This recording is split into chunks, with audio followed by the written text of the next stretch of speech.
no drugs in Surat city અનુસંધાને ગેરકાયદેસર માદક પોષ ડોડાના જથ્થા સાથે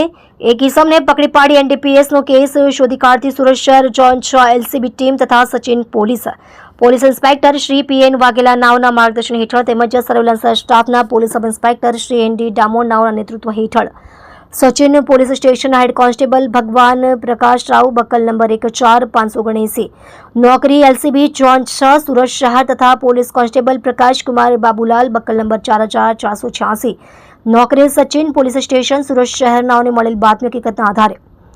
સચિન ગુજરાત હાઉસિંગ બોર્ડ કનકપુર કંસાડ આનંદ મંગલ સોસાયટી ઘર નંબર 1650 આરોપી પાસેથી વગર પાસ પરમિટે ગેરકાયદેસર રીતે પોસ ડોડા પોપિસ્ટ્રો 0.688 કિલોગ્રામ જેની કિંમત ₹10,320 પોસ્ટ ડોડા પોપિસ્ટ્રોનો ઝીણો ભુક્કાનું 0.355 કિલોગ્રામ જેની કિંમત ₹5,325 મોબાઈલ ફોન અંગે કિંમત ₹10,000 રોકડા ₹26,710 ઇલેક્ટ્રિક મિક્સર સ્ટીલના જાર સાથે નંગે કિંમત ₹500 ડિજિટલ કાંટો નંગ 1 કિંમત ₹200 કુલ ₹53,055ની મત્તાના મુદ્દામાલ સાથે આરોપી